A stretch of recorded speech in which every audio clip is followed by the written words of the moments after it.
ถ้าเฮาบ่เป็นเจ้าของสิ่งใดเฮาก็บ่มีอันใดที่ต้องสูญเสียอีก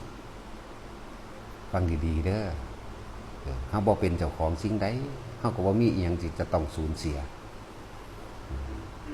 นั่นแหละว่าทุกคนฟังใจดีอยู่ดอกแต่ว่าเสียได้ขนาดใดถ้าบ่เกิดก็บ่ตายถ้าบ่คิดก็บ่เกิด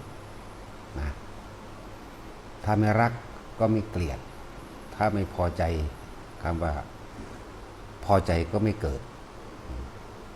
เพราะความพอใจและความบ่พอใจสัตว์ทั้งหลายจึงเวียนว่ายตายเกิด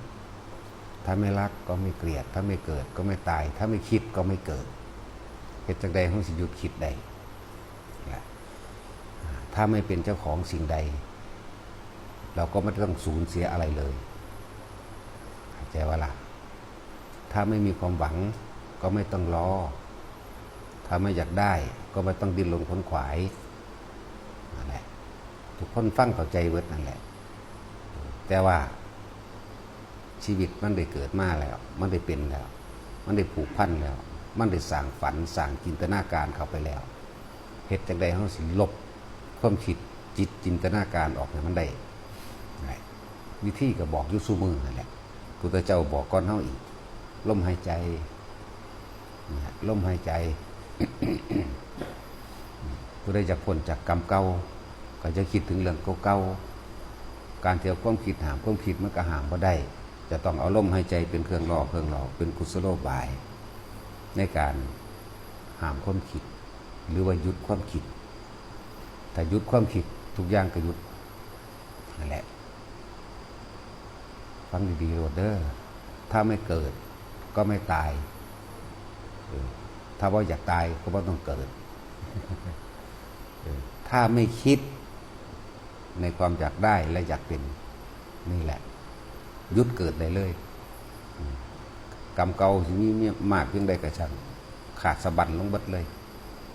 แต่ทั้งว่าทุกคนที่บ่เคยผิดบ่มีดอกแต่ว่าจะไปคิดถึงเรื่องเก่าๆถ้าคิดถึงเรื่องเก่าๆความเศร้าหมองเกิดขึ้นนะอยากให้มันเป็นดังเดิมแล้วก็ดิ้นรนแล้วก็ค้นขวายว่าแต่ละคนวิธีมันก็บอกซุมื้อนั่นแหละพยายามอยู่ในลมหายใจเด้ออยู่ในกายเด้ออยู่ในกายคือทำความรู้สึกอยู่ในกายรู้สึกดิ่มนวลอยู่กลางหน้าผากมั่งหัวมั่งกลางอกมั่งจุดเริ่มต้นทั้งเบิดก็คือต้องลมหายใจคนเฮาเกิดมาแต่จุดเริ่มต้นแห่งการมีชีวิตอยู่เกิดออกมาจากท้องแม่แล้วครับ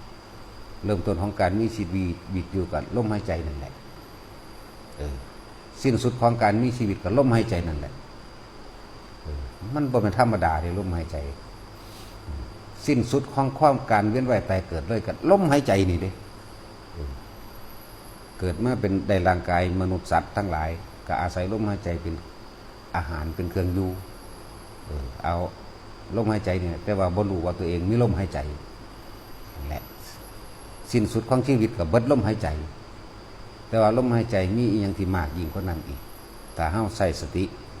ความรู้สึกอยู่กับลมหายใจบ่มากเกิดเลยกับลมหายใจนั่นแหละ